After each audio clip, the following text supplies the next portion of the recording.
नमस्कार दोस्तों। एक प्रश्न है जो बहुत ही गहरा और महत्वपूर्ण भी प्रश्न है कि ईश्वर का स्वरूप कैसा है। क्या हम उसे अपनी आँखों से नहीं देख सकते? तो आइए चलते हैं इस प्रश्न के उत्तर की ओर। ईश्वर का स्वरूप क्या है? ईश्वर का स्वरूप जानने के लिए हमें उपनिषद, भगवद गीता, ब्रह्म सूत्र, अन्य शास्त्रों में दिए गए गुण मगर सुस्पष्ट ज्ञान को समझना होगा। आइए एक एक करके कुछ बिंदुओं पर ध्यान देते हैं। पहला, ईश्वर निराकार है।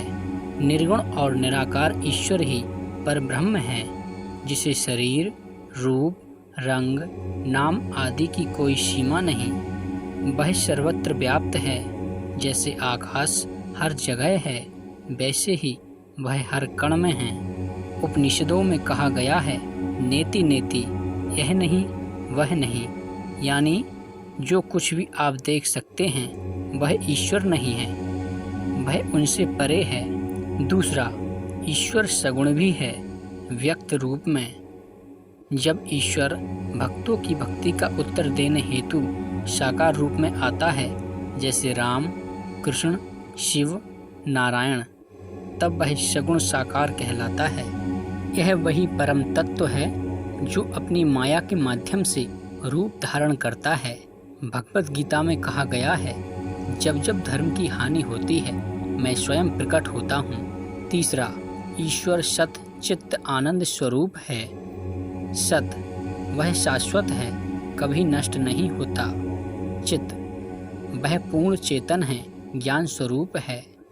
आनंद, उसका स्वभाव शुद्ध परम आनंद है, जिसको पाने से जीव को परम शांति मिलती है। चौथा, ईश्वर सर्वज्ञ, सर्वशक्तिमान और सर्वव्यापी है। वह सब कुछ जानता है, सर्वज्ञ है। वह सब कुछ कर सकता है, सर्वशक्तिमान है। वह हर जगह विद्यमान है, सर्वव्यापी है। पांचवा, ईश्वर अजन्मा और अविनाशी है। उसका कोई आरंभ या अंत नहीं है। वह जन्म नहीं लेता, बस प्रकट होता है। गीता में कहा गया है, ना जायते म्रियते वा कदाचित, अर्थात आत्मा और ईश्वर दोनों ही जन्म मरण से परे है। छठवां, ईश्वर ही कारण और कार्य है। वही सृष्टि का कारण है और वही प्रत्येक कार्य के पीछे की शक्ति है। इन सभी बिंदुओं का एक ही निष्कर्ष है, ईश्वर का स्वरूप एक ही समय में निराकार ब्रह्मा और सगुण साकार ईश्वर है। वह सत्य, चेतना और आनंद का अखंड स्रोत है।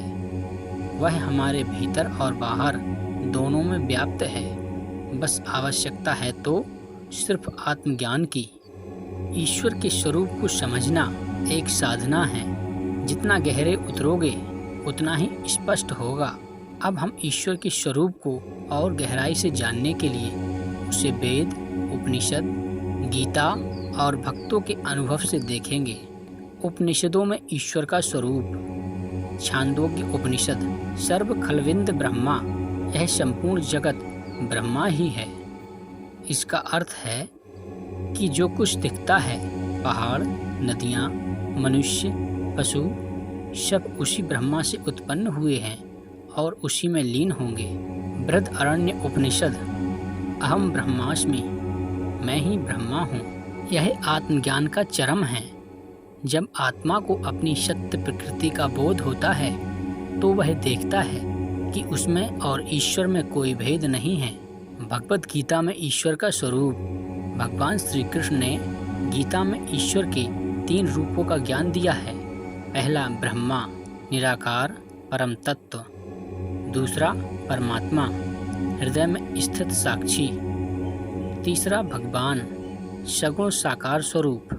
गीता में कहा गया है, अहमात्मा गुणाकेश सर्वभूताशय स्थिता। हे अर्जुन, मैं प्रत्येक जीव के हृदय में स्थित आत्मा हूँ। अर्जुन को जब श्री कृष्ण ने अपना विराट रूप दिखाया, वह सूर्य, चंद्र, अग्नि, काल, संहार और करुणा सब कुछ बनकर प्रकट हुए। यह दर्शाता है कि ईश्वर एक रूप में नहीं बंधा, वह सब कुछ है। भक्तों के अनुभवों में ईश्वर का स्वरूप। रामकृष्ण परमहंस जैसे एक ही पानी को कोई जल कहता है, कोई वाटर, कोई पानी, वैसे ही ईश्वर को कोई शिव कहे, कोई कृष्ण, कोई अल्लाह, वह सब एक ही है। संत कबीर जो ब्रह्मांड में सोई पिंड में खोजे तो पाले रे, मतलब जिस ईश्वर को तू बाहर खोजता है वह तेरे भीतर ही है। ईश्वर और आत्मा का क्या संबंध है, आइए जानते हैं। आत्मा ईश्वर की अंश है। जैसे सूर्य की किरणें सूर्य से भिन्न नहीं, वैसे ही आत्मा भी ईश्वर से भिन्न नहीं, वह उसी का छोटा प्रतिबिंब है। अंत में एक ही बात कहूँगा, ईश्वर को जानना बुद्धि से नहीं, अनुभव से संभव है। ध्यान, भक्ति और ज्ञान, ये तीन मार्ग उस अनुभव की ओर ले जाते हैं।